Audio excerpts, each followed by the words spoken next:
2008 Jeep Commander Sport was involved in an accident in Texas. They had it for about 3 or 4 months, belonged to my mother. They said, oh, we fixed it. She didn't know any better. She come and got it.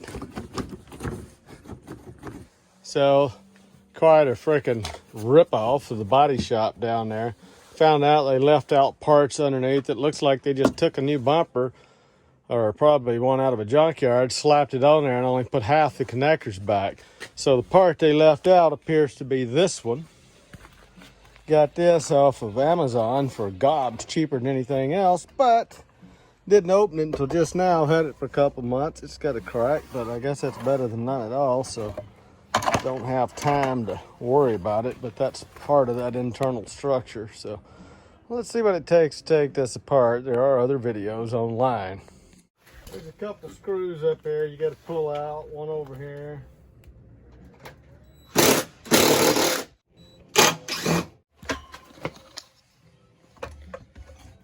And I got some of these little plastic connectors here.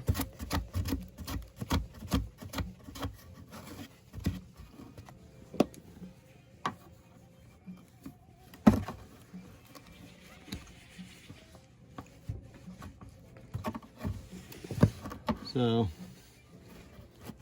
I could be using a fork tool, but I'm not. Anyway, the way you do these, that's a push rivet. And I think they order these out by their diameter and how long they are. But basically, if you're going to take these out, just get all the way next to the base, and you're going to carefully pry up. And that's got a wedge in it, so pull that thing all the way up before you try to pull it out so that can compress. So we'll go through here and get these out.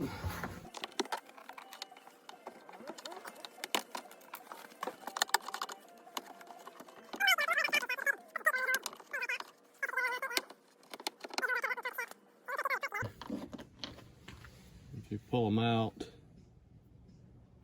they look like, so they'll go in that hole a certain way.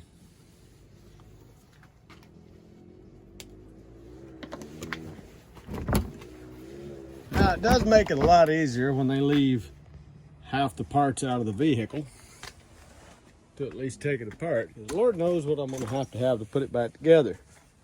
Supposedly there's supposed to be some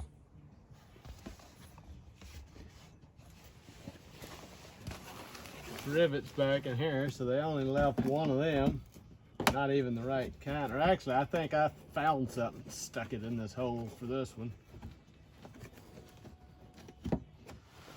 So I'm gonna go get some different tools here. And of course, the one tool I need is the one I can't find. So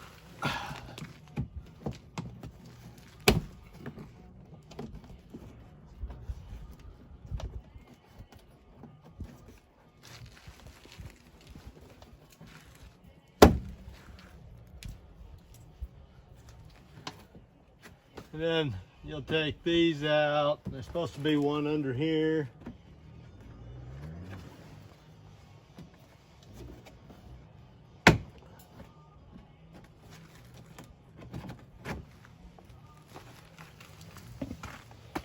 The ones under here, what they should be for the rest of the car, all the way down through here, they should look like these, and you push on them so that thing can extend, and then you pull it out of the hole. That's a factory one. So far they left one. Do the same thing on the other side, and we'll be back. If you leave all the connectors out, things are easier to take apart. Now there is some of these backup sensor wire and it's ran. You get this out of the way and you'll pull this thing back, straight back.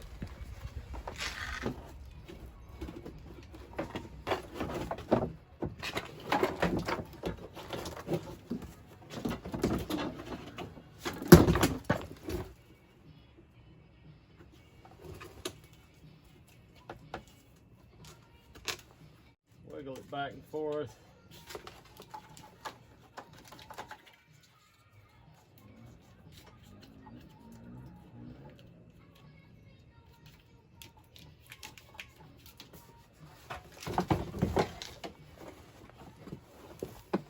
now you see,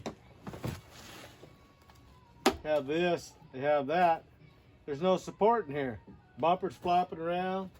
They didn't put any of the connectors back in, and most of them they didn't bother to put in. And then over here you've got a little connector you're supposed to pinch to take that off. They've only got one of them on there, and the Jeep dealership will bend you over on those things. It's pretty amazing.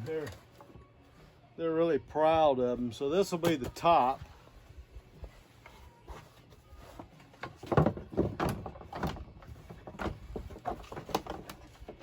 So you got to be careful if you order a bumper or something like that. I did one on a PT Cruiser, a front bumper, and it's like, okay, you know, you get the cowl piece, but you need to save all your old styrofoam and stuff on a PT Cruiser. There's just a lot of stuff that, you know, you think, oh, I'm gonna order a new bumper. No, you need this, you need this, you need that, you need that. For all I know, this probably supposed to be full of styrofoam too, but I don't know. Anyway, that's pretty much it, just putting this piece in. Now I gotta find the connectors and see if I've got enough to figure something out to put this back together. But on top of them doing that, you see this piece right here, that piece of metal that clips that on. So they've got one connector here.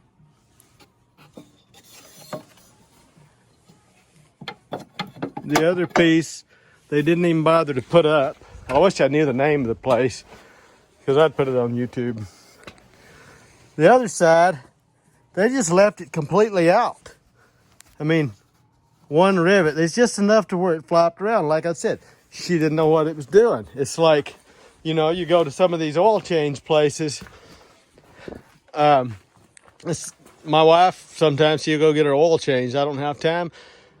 I tell her, no, don't let them do anything except change your oil, because I've sat in the waiting rooms before, and the only reason I go in them is because our company trucks, they'll have you go in one of these oil change outfits. So you're sitting in the waiting room waiting them to change your oil, and it's like the guys come in and it's like, oil change, yep, okay, no problem, thank you.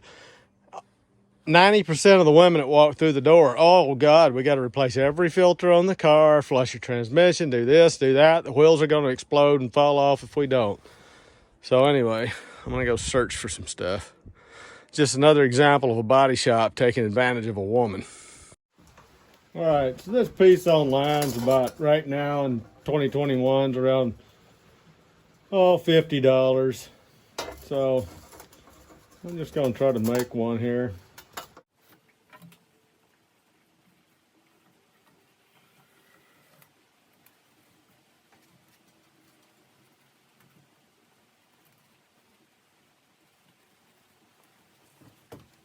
We can do here.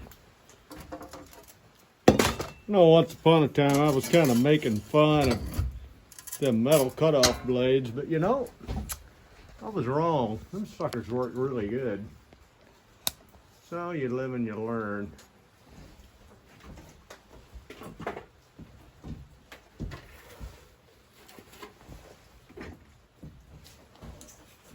Got a guard, got a face shield.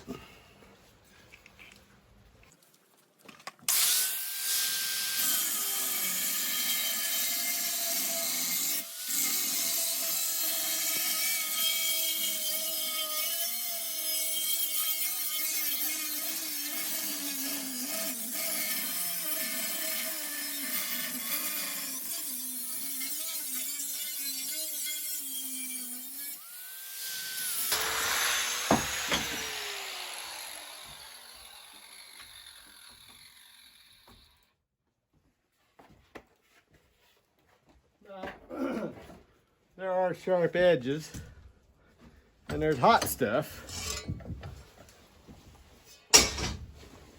And I bought that steel by the pound, so now we'll go and figure out what size drill bit we need, and we'll drill these out. Well, maybe I'll just, maybe I'll bend this thing around before I do that.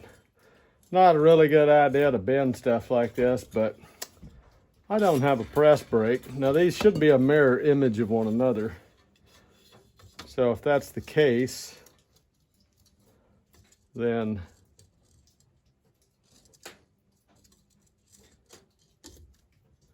that would mean the other one's supposed to fold down. So it don't have to be exact. I think the critical thing here is going to be the diameter of the holes and slots and the thickness from the surface to the top, so that you have the proper set off in the body panels.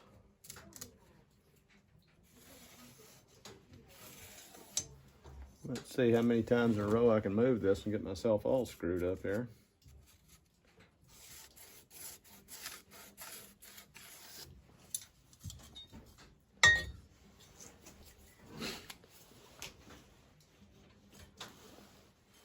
Maybe what I'll do is go ahead and drill those holes before I bend that. So of course these are metric, and I've got standard drill bits, but whatever. Anyway, stick your drill bit in there, and when you do a drill, you want to tighten all 3 holes. At least that's what they told me to do in machine shop in college. It said it will even out the forces on that chuck. So that's fairly close.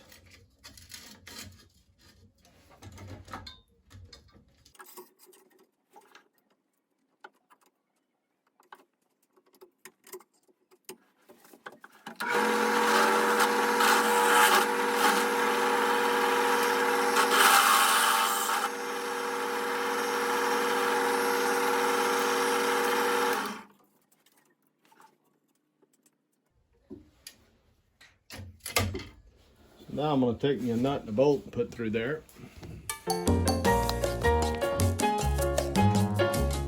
Right there, nut and bolt.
That could have been a touch bigger, but it's going to go up here to the smaller hole. So that end's actually a little bit smaller than what we're hoping for, but it should fit through there. So then I'll just notch this other one out and we'll bend it over.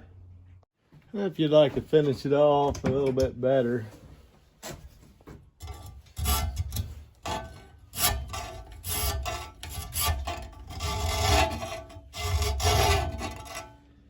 you can always file it.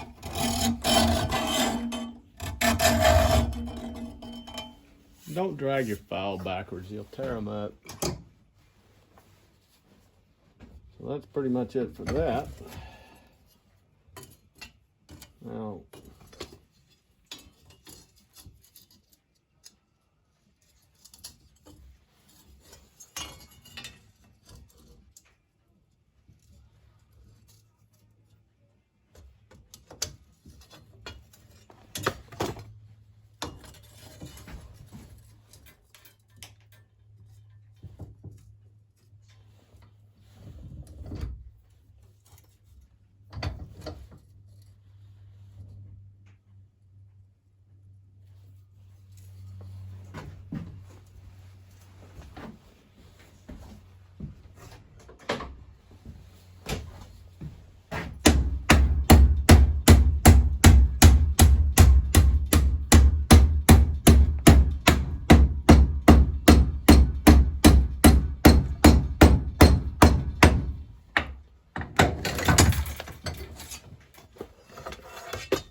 pretty close.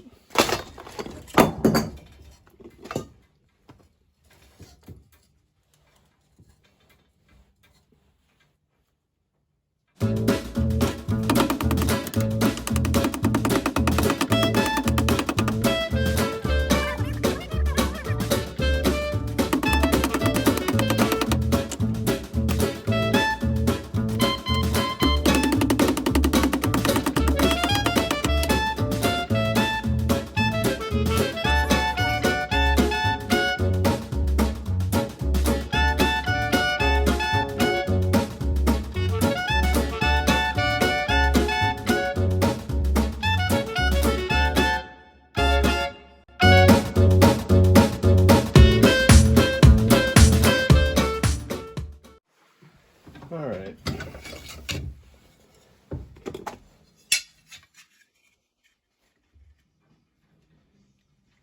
That's pretty good. As far as thickness goes, we're flush and flush. So just freehand. So I'll hit it up with a wire brush, give a little bit of a rattle can, and I think we'll call this one good. We just saved ourselves about 50 bucks, and I don't know, maybe it took 15, 20 minutes, something like that.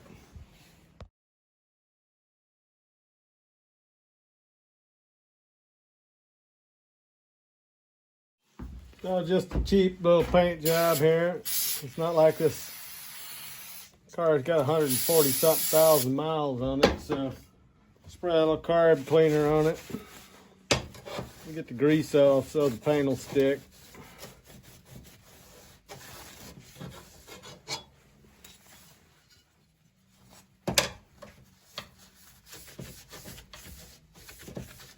You'd think it was clean, but it's not clean. Well, unless you're a painter, you would think it was clean, maybe.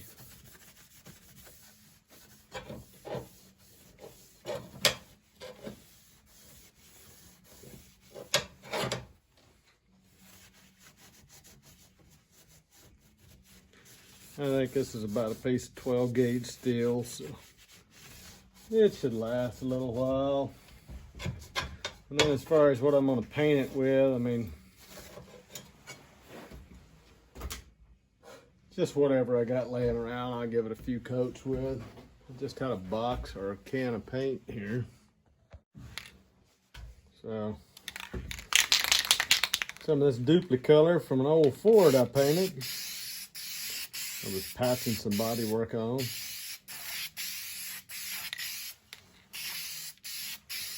Nothing special. Now I'll just hang it up and let it dry. So that's all there is to that. So these are the fasteners I found that fit down here on the bottom of this thing. Of course, the auto parts store don't have half the things I need. But anyway, this is a Altex 132166, and there's probably about I'd say somewhere around 10 of them come in a package. I don't know. I don't even know where I got them from. But anyway, you basically stick them in the hole and you press this down, and that's how they end up right there.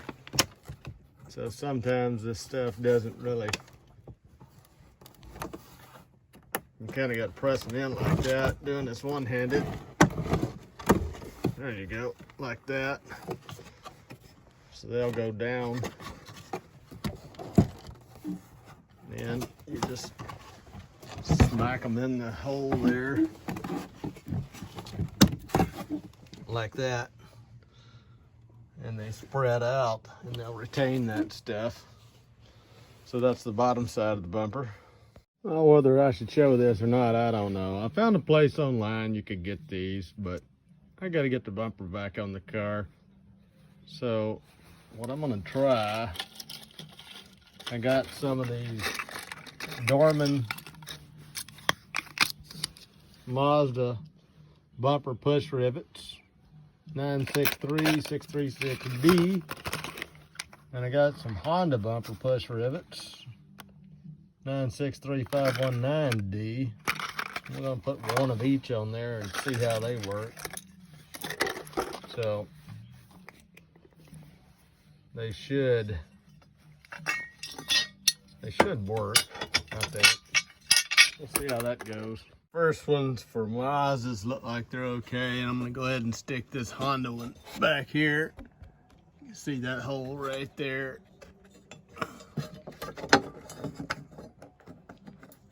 And these do need a little slack in them. There we are. Put that up there. It needs a little bit of slack come down because that part of the bumper slips up in there. So they've got a little bit of room right here. And on the original rivets that come out of the car,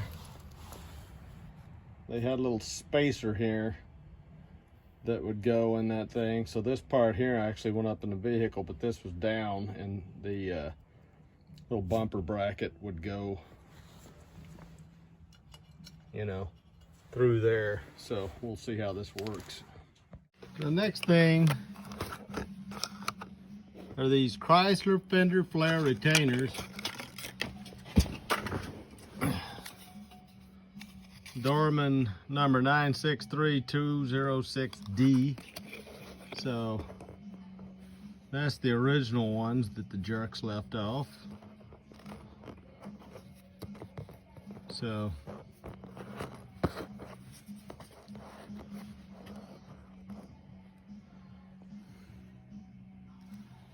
that looks like a nice match there.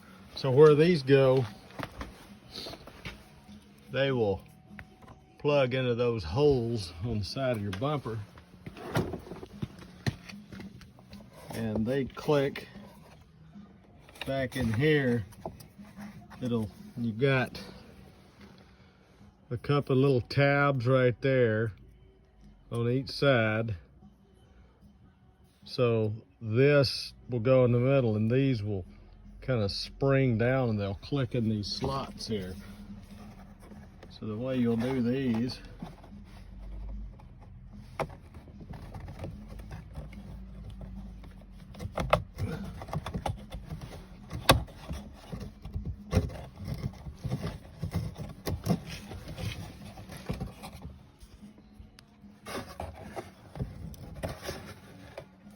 you'll slide these over until both sides of that clicks in. So what they'll look like when they're set up is they'll be flush with that. Now we're gonna do a little time lapse, but I'm gonna put this back together, put some zip ties up on the trailer wires and stuff, and then hopefully get this thing done.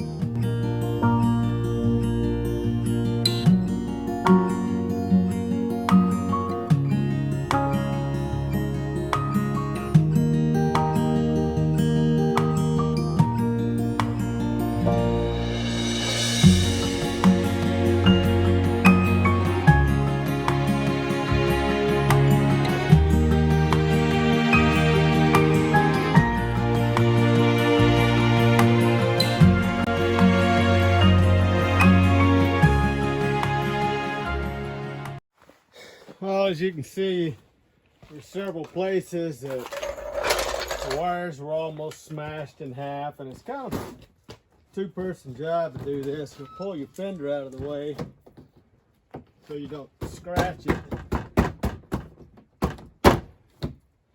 And these clips will clip in there. You just got to reach up, squish them together.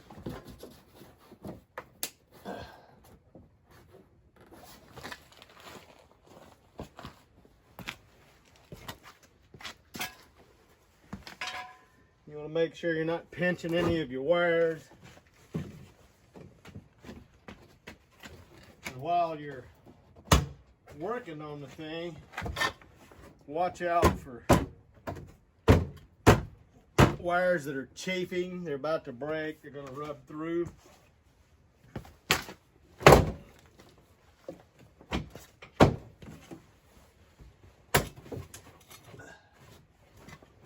I did find several, so that firmed that up a lot. Now I'm going to go back through here.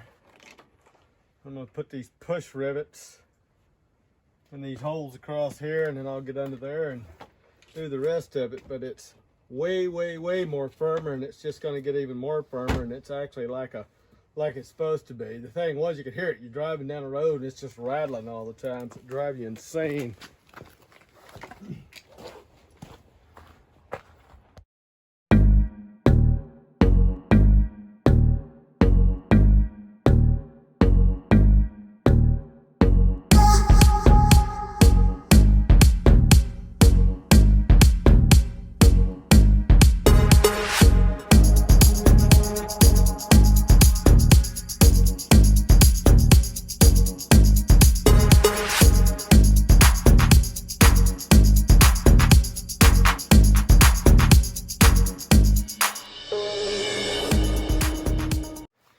So here and there, you have these little screws, and those holes are almost to break out because they neglected to put the hangers in there. So I'm going to put a washer, and I don't have fender washers. Fender washers will be a thin washer that's really wide with a little hole in the middle, and they're made for putting fenders on stuff. So for stress relief, what I'm going to do is I'm going to take a couple of washers here, and I'm going to wrap these with some electrician tape, and I'll trim that off a little bit. When the truck's closed, you'll never see them, but the screw can go in the center of that, and instead of having hard steel against plastic, you'll have plastic against plastic, so there's a little bit of give in it. So maybe I won't even trim them off. I don't know. I'll show them what they look like whenever I'm done here, but that's basically all I'm going to do there, and that should spread out the force.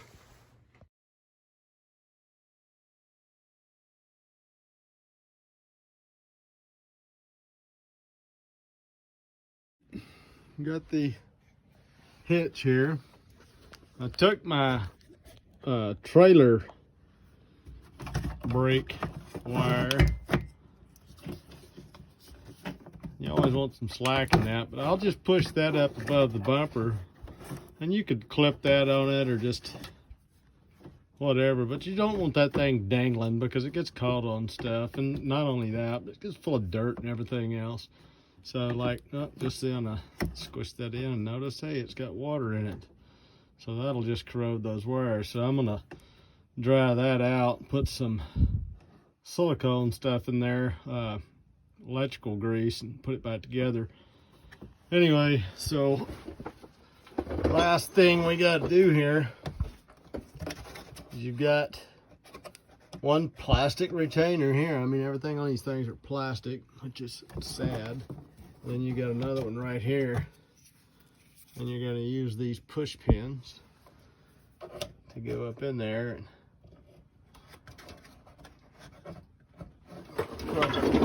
probably gotta kick this or something here. Yep. So I'll push on that around this edge, clip that all the way in, and then we'll call it good. Okay, so we're done here. Last thing I gotta do is order these. These are fender flare plastic rivets, 1/4 inch. I got like 50 of them coming on the River website for about 11 bucks. And then you got to get the rivet tool with them too, because I can't push them in hard enough. I mean, you kind of halfway reuse them, but anyway, a few of those that are missing. So, you know, they'll have a piece of plastic sticking up out of them. You stick it in your rivet tool, shove it through, and you click it down, and it'll snap it off. And that's why you see like a part of one sticking out. It's where they break off at. Anyway, that's all I got left to do. So much more solid now that it's actually got fasteners in it. So hope this helps somebody. That's a little bit involved. Do your research first, and might as well just buy you the plastic clips and stuff. Well, supposedly this is supposed to fit. I ordered these parts off Amazon and it said, fits your Jeep Commander 2008. But now the part says Ford. I was supposed to order 25, but they sent me 50 pieces. And then I have a rivet tool right here. So we'll see if this thing works. Okay. They look like they're about the same size here. So the way this works is you got a hole in the end of this thing. Try to do this one-handed here.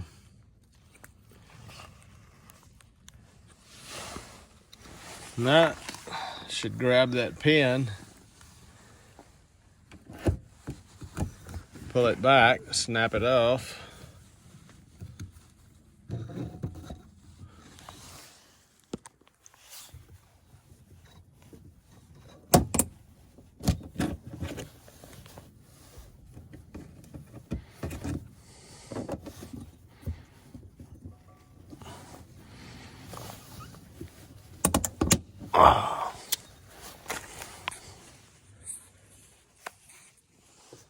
And it looks like it worked. Might just trim it off a little bit, but I would say that completes the rear bumper. I'll just go put these over the vehicle.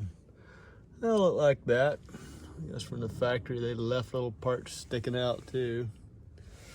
So anyway, there you go. Little plastic rivet tool and these rivets right here off the River website. One other thing, so the piece of plastic is still in there, so you've got to dump it out before you put another rivet in it.